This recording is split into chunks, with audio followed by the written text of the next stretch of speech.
मग मी जेव्हा कलियुगातल्या साधू संताकडे आलो तेव्हा मला काय पाहायला मिळालं? पाखंड निरता संत. हा संत सुद्धा पाखंड परायण झालेले मला पाहायला मिळाले.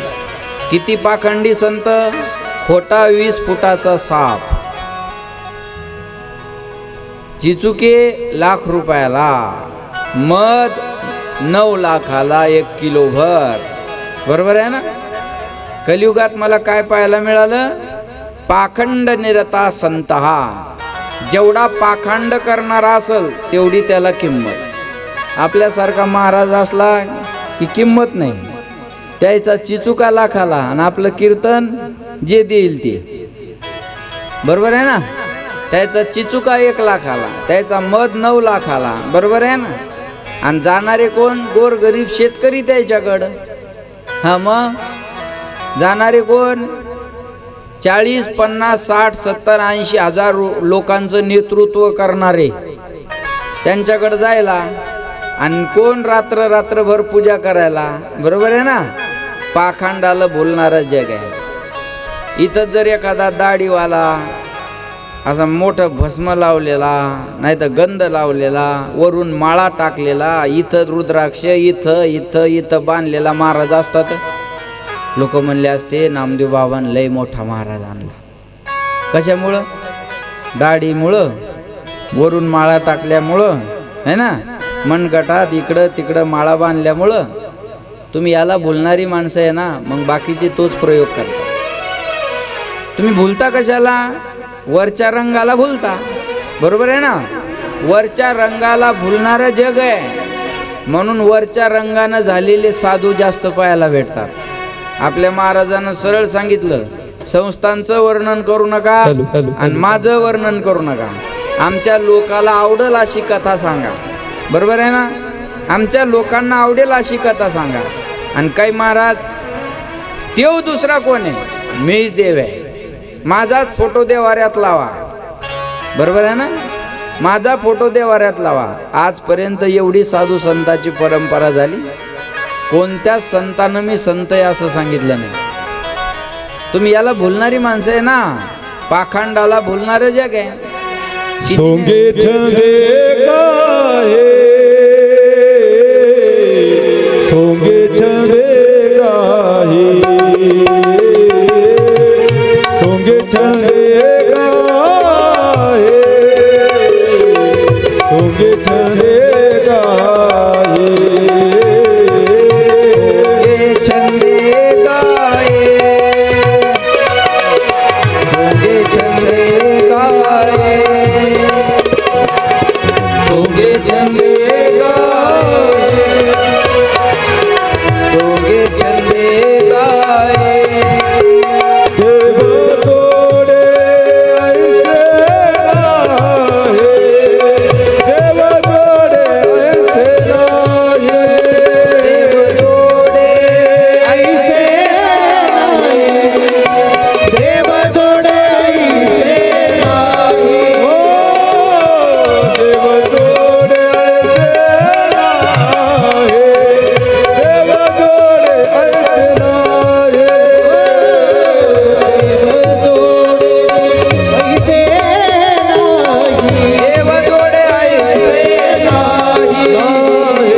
सोंगे छंदे गाये. बरोबर आहे ना? सोंगे छंदे गाये, देव जोडे ऐसे नाही, सारे आवघे ग बाळ. लक्षात आलं का प्रमाण? सोंगे छंदे गाये नाटकाचा परमार्थ. जेथे पाहे तेथे देखीचा पर्वत आणि पायाविन भिंत. बरोबर आहे ना? देखोवेखीचा परमार्थ चाललेला आहे ना. लक्षात येते का तुम्हाला? पाखंडाला बोलणारं जग आहे. काही लोक म्हणतात महाराज लोक बिघडले. अजिबात नाही. महाराज बिघडले नाही, बिघडलेले नव्हते आणि बिघडणारही नाही. मग हे चाललं हे काय? बिघडलेले महाराज झाले. कळलं का माझं बोलणं तुम्हाला?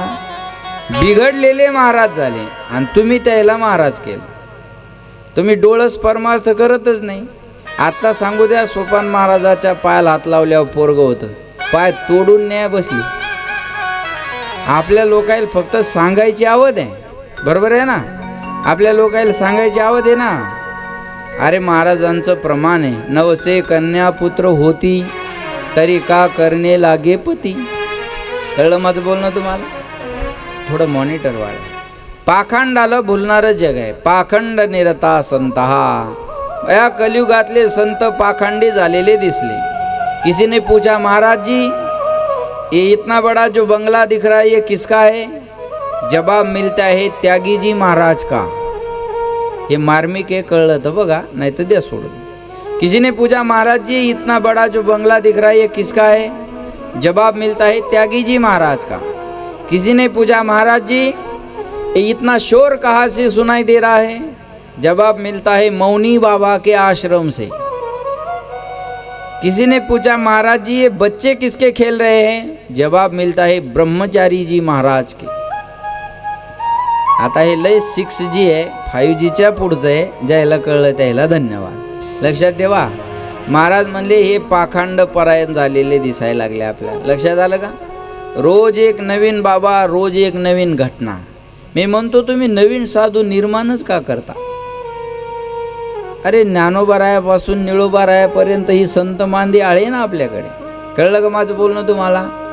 एवढे मोठे आहेत ना.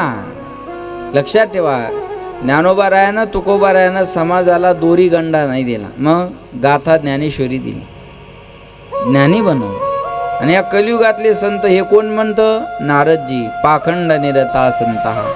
संत पाखंड परायण झालेले दिसायला लागले. पाखंडाला बोलणारं जग आहे ना. इकडं नांदेड जिल्ह्यात एक तलवार बाबा व्हायला म्हणून. तलवार बाबा नावं बी काय येतं, हर तलवार बाबा आणि भाला बाबा असे नाव. तलवार बाबा आता ते व्हायरल झालं 2-3 दिवसात, बरोबर आहे का नाही? कलियुगात हे विचित्र दृश्य पाहायला मिळालं.